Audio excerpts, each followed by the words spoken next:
नमस्कार दोस्तों, स्वागत है आप सभी का। आइए बात करते हैं आज माध्यमिक बोर्ड परीक्षा 2021। हमने एक मॉडल पेपर बना चुके हैं। मॉडल पेपर नंबर 1 के बारे में पूर्ण रूप से डिस्कस कर चुके हैं। आज बात करते हैं हम मॉडल पेपर नंबर 2 के बारे में। देखिए, मॉडल पेपर नंबर 1 और मॉडल पेपर नंबर 2, यदि ये दो मॉडल पेपर हम अच्छे से पढ़ लेते हैं, अच्छे से याद कर लेते हैं, तो मेरा अनुमान है कि 90% क्वेश्चन जो है वो इन्हीं मॉडल पेपर में से आएंगे। तो आपको क्या करना है, दोनों मॉडल पेपर को अच्छे से याद करना है और इन प्रश्नों की, जो कि बहुत ही महत्वपूर्ण प्रश्न है, ये अति महत्वपूर्ण, और ये जो पेपर बनाए गए हैं बिल्कुल बोर्ड के ब्लूप्रिंट के आधार पर बनाए गए हैं। तो आप इन प्रश्नों को अच्छे से याद कीजिए, बहुत ही इंपॉर्टेंट प्रश्न है ये। चलिए बात करते हैं सबसे पहले प्रश्न के बारे में। पहला प्रश्न है, और हम जानते हैं सेक्शन ए जो है हमारा, सेक्शन ए में से हमेशा ऑब्जेक्टिव टाइप के क्वेश्चन और खालिस्तान वाले प्रश्न और इसके अलावा 1 लाइन के जो आंसर हैं ऐसे प्रश्न पूछे जाते हैं, जो कि 1 नंबर का होता है। सेक्शन ए 1 नंबर का। तो पहला प्रश्न देखते हैं। प्रश्न नंबर 1 है, सही विकल्प का चयन कीजिए। उसमें पहला है, विटामिन सी की कमी से कौन सा रोग होता है? विटामिन सी की कमी से होता है स्कर्वी। तो करेक्ट आंसर हो जाएगा हमारा स्कर्वी। आगे प्रश्न की ओर देखते हैं। दूसरा प्रश्न है, कौन सी प्रतिरक्षी आंवल को पार करके भ्रूण में चली जाती है? तो ऐसी कौन सी प्रतिरक्षी होती है? आईजीजी। इस प्रतिरक्षी का नाम है आईजीजी। प्रतिरक्षी जो होती है वो आंवल को पार करके भ्रूण में चली जाती है। तीसरा प्रश्न, कौन से रक्त समूह में प्रतिजन ए पाया जाता है? तो प्रतिजन ए उस रक्त समूह में पाया जाता है जिसका रक्त समूह ए होता है। तो जिसका रक्त समूह ए होगा उसके अंदर प्रतिजन ए पाया जाता है। अगला प्रश्न, हीमोग्लोबिन हमारे रक्त का एक भाग है, के निर्माण में कौन सा तत्व आवश्यक है? तो इसके लिए करेक्ट आंसर होगा आयरन, लोहा जो तत्व है वो हमारे शरीर में हीमोग्लोबिन के निर्माण के लिए अति आवश्यक है। अगला प्रश्न देखते हैं। मदिरा का मुख्य घटक क्या है? मदिरा यानी अल्कोहल, और अल्कोहल का मुख्य घटक होता है एथिल अल्कोहल C2H5OH। तो करेक्ट आंसर हो जाएगा C2H5OH, जो कि मदिरा का मुख्य घटक है। 6th क्वेश्चन है, सामान्यतः किसी जीन के कितने युग्म विकल्पी होते हैं? तो देखिए इसके ऑप्शन में क्या है। इसके ऑप्शन में है, ऑप्शन नंबर पहला है 4, दूसरा है 5, और सी है 2 और डी है 3। तो इसका करेक्ट आंसर जो होगा वो होगा सी, यानी कि किसी भी जीन के 2 युग्म विकल्पी पाए जाते हैं। रक्त का विभिन्न समूह में विभाजन किसने किया था? Louis Pasteur, Karl Landsteiner, Robert Koch या फिर एडवर्ड जेनर? तो करेक्ट आंसर होगा कार्ल लैंडस्टीनर। रक्त का विभिन्न समूह में वर्गीकरण ए बी और ओ, ये जो वर्गीकरण है वो किसने किया? कार्ल लैंडस्टीनर ने किया। अगला प्रश्न, धातु अम्ल के साथ अभिक्रिया करके कौन सी गैस उत्सर्जित करते हैं? हमेशा याद रखिए, धातु अम्ल के साथ अभिक्रिया करके हमेशा हाइड्रोजन गैस का उत्सर्जन करते हैं। तो करेक्ट आंसर हो जाएगा हमारा हाइड्रोजन गैस। अगला प्रश्न देखते हैं। FeCl3 का FeCl2 में बदलना क्या हो रहा है? ऑक्सीकरण हो रहा है या अपचयन हो रहा है, उदासीनीकरण हो रहा है या संयोजन हो रहा है? तो करेक्ट आंसर होगा अपचयन हो रहा है, क्योंकि हमने एक सूत्र पढ़ा था PHONE, फोन। इस सूत्र में minus minus plus plus minus, तो ऊपर तो होता है ऑक्सीडेशन, और minus plus plus minus minus plus, तो नीचे होता है रिडक्शन। तो यदि यहाँ पे देखिए N का मतलब है नेगेटिव, ऋणी तत्व। विद्युत ऋणी तत्व जो होता है उसका निष्कासन हो रहा है, अलग हो रहा है, तो माइनस, और नीचे की तरफ है माइनस, इसका मतलब रिडक्शन, अपचयन हो रहा है। अगला प्रश्न है, उत्तल दर्पण में प्रतिबिंब सदैव कैसा बनता है? उत्तल दर्पण में हमेशा प्रतिबिंब आभासी और सीधा बनता है। तो करेक्ट आंसर हो जाएगा हमारा बी। लौटते हैं अगले प्रश्न की तरफ। अगला प्रश्न है जो कि अति लघुत्तरात्मक प्रश्न है। किसी भी समतल पृष्ठ पर आपतन कोण 60 डिग्री है। आपतन कोण 60 डिग्री है तो परावर्तन कोण कितना होगा? देखिए, कोई भी समतल होता है वहाँ पर प्रकाश की किरण आती हैं और ऐसे परावर्तित होकर चली जाती हैं। तो ये अभिलंब के साथ में जो कोण बन रहा है, ये वाला कोण 60 डिग्री है, तो ये वाला भी कितना होगा? 60 डिग्री का होगा। तो यहाँ पे इसका करेक्ट आंसर होगा 60 डिग्री। परावर्तन कोण भी कितना होगा? 60 डिग्री। लेंस की समता का मात्रक होता है, लेंस की समता। ठीक है, लेंस की समता का मात्रक क्या होता है? डायोप्टर होता है। लेंस की समता का मात्रक डायोप्टर। तो इसका करेक्ट आंसर हो जाएगा डायोप्टर। लेंस की समता का मात्रक डायोप्टर। किस स्थिति में वस्तु पर लगाया गया बल अधिकतम होता है? जब बल और विस्थापन के बीच में कितना कोण हो? 0 डिग्री हो, यानी बल और विस्थापन एक दूसरे के एक ही दिशा में हो, अर्थात एक समान दिशा में हो। बल और विस्थापन जब एक ही दिशा में होगा तो उस स्थिति में किसी वस्तु पर किया गया कार्य जो होता है वो कैसा होता है? अधिकतम होता है। किस स्थिति में वस्तु पर लगाया गया बल अधिकतम बल की जगह कार्य करेंगे? कार्य। किस स्थिति में किसी वस्तु पर किया गया कार्य अधिकतम होता है? जो बल और विस्थापन एक ही दिशा में हो। अगला है कि 1 HP में कितने वाट होते हैं? तो 1 HP में 746 वाट होते हैं। करेक्ट आंसर क्या हो जाएगा? 1 HP का मतलब है एक अश्व शक्ति, हिंदी में एक अश्व शक्ति, या फिर 1 हॉर्स पावर। तो 1 हॉर्स पावर में कितने वाट होते हैं? 746 वाट होते हैं। काला हिरण किस अभ्यारण्य के लिए प्रसिद्ध है? तो काला हिरण जो है वो ताल छापर जो कि चूरू में है, ताल छापर अभ्यारण्य के लिए प्रसिद्ध है काले हिरण। IUCN का पूरा नाम लिखिए। तो IUCN का पूरा नाम क्या होता है? अंतर्राष्ट्रीय प्रकृति संरक्षण संघ। इसका पूरा नाम क्या हो जाएगा? अंतर्राष्ट्रीय प्रकृति संरक्षण संघ, ठीक है, international union for conservation of nature.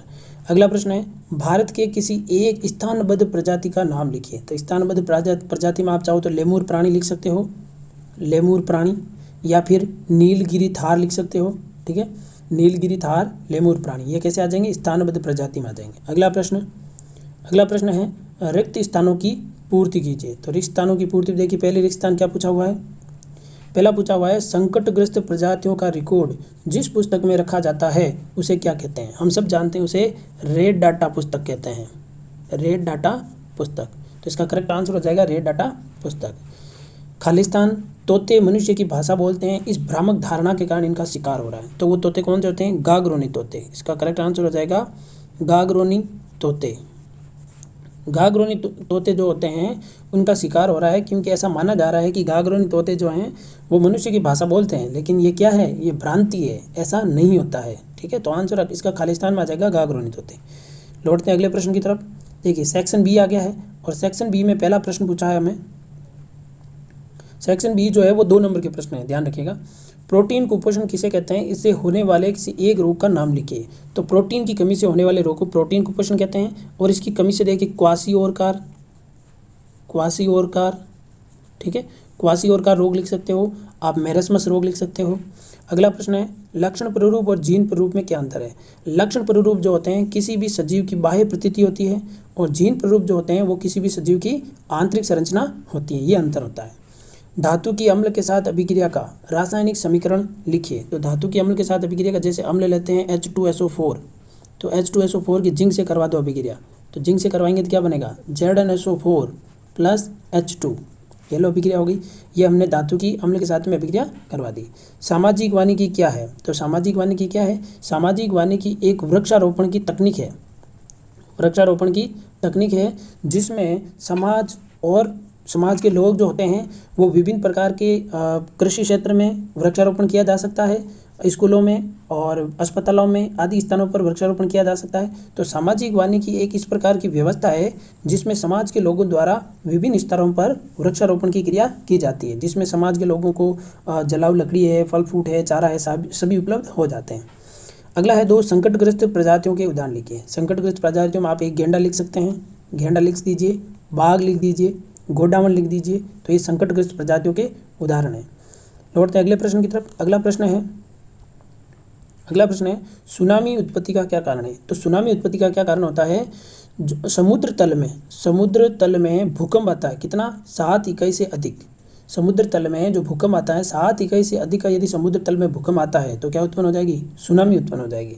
अगला है गेहूं की 2 उन्नत किस्मों के नाम लिखिए। तो गेहूं की 2 उन्नत किस्मों आप सोनालिका लिख सकते हो, सोनालिका, ठीक है, कल्याण सोना लिख सकते हो, सरबती सोनारा लिख सकते हो। तो 3 किस्तें बता दी मैंने आपको, सोनालिका, कल्याण सोना, सरबती सोनारा, ठीक है। चलिए आगे बात करते हैं अगले प्रश्न की तरफ।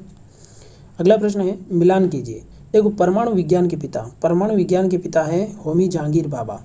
दूसरा है वनस्पति विज्ञान के पिता है पंचानन माहेश्वरी।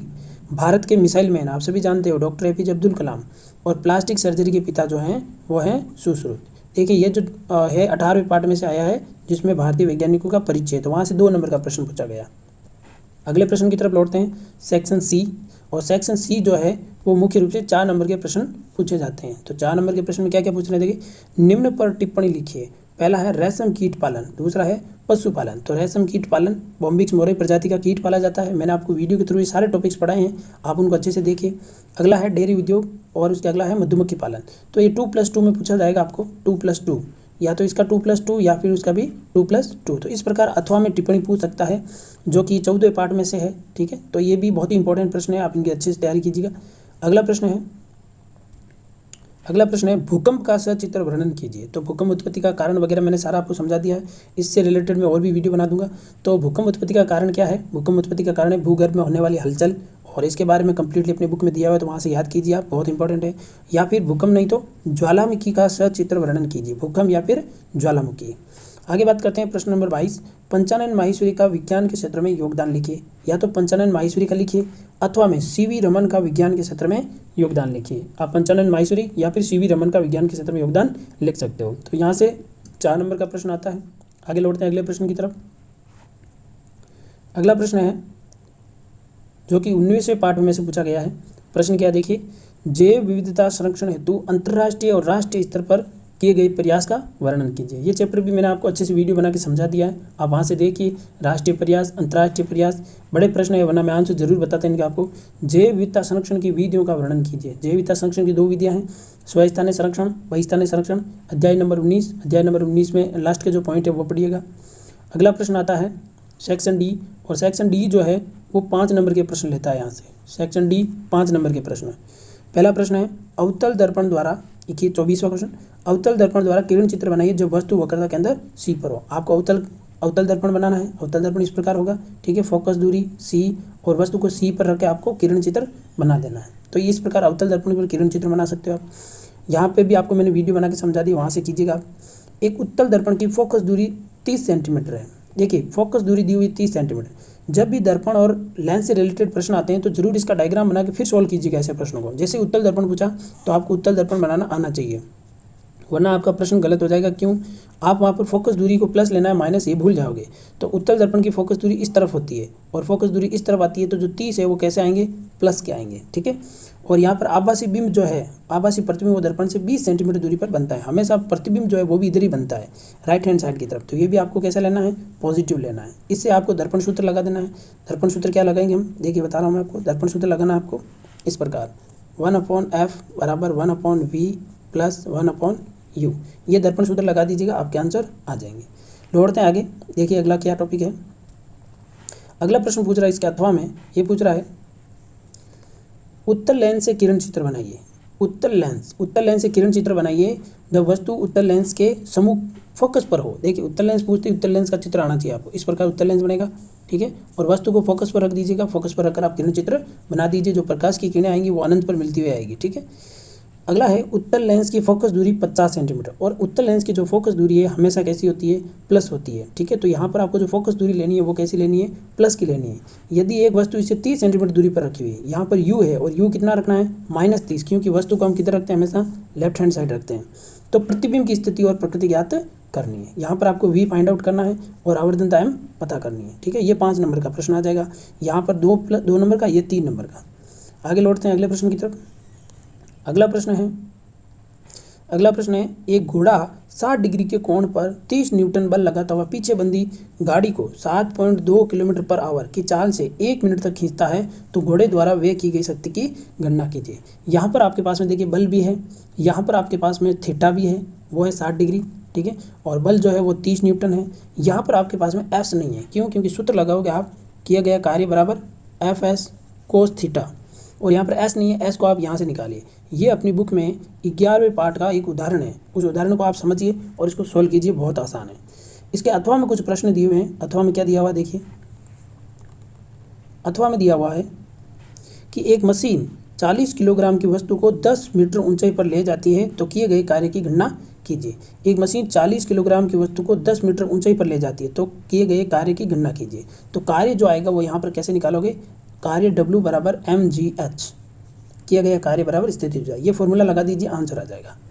अगला पूछा है दूसरा कि 100 वाट का एक पंखा और 50 वाट की ट्यूबलाइट प्रतिदिन 10 घंटे उपयोग में लिए जाते हैं, तो 30 दिन में कुल उपयोग ज्ञात कीजिए। देखिए ऐसे प्रश्नों का आप सॉल्व कैसे? बराबर वाट इंटू घंटा इंटू दिन बटा 1000, ठीक है। ये फॉर्मूला लगा दीजिए। वाट जो है टोटल वो कितने आ जाएंगे? देखिए वाट निकालने के लिए क्या करेंगे? 100 वाट प्लस 50 वाट, इनको जोड़ दीजिए तो वाट आ जाएगा टोटल। घंटे टोटल 10 दिए हुए हैं और दिन जो है वो 30 दिए हुए हैं, और 1000 का भाग दे दीजिए, आंसर आ जाएगा, ठीक है। लौटते हैं अगले प्रश्न की तरफ। तो अगला प्रश्न क्या है देखिए, सेक्शन ई। और सेक्शन ई जो है वहाँ से 6 नंबर का प्रश्न पूछा जाता है।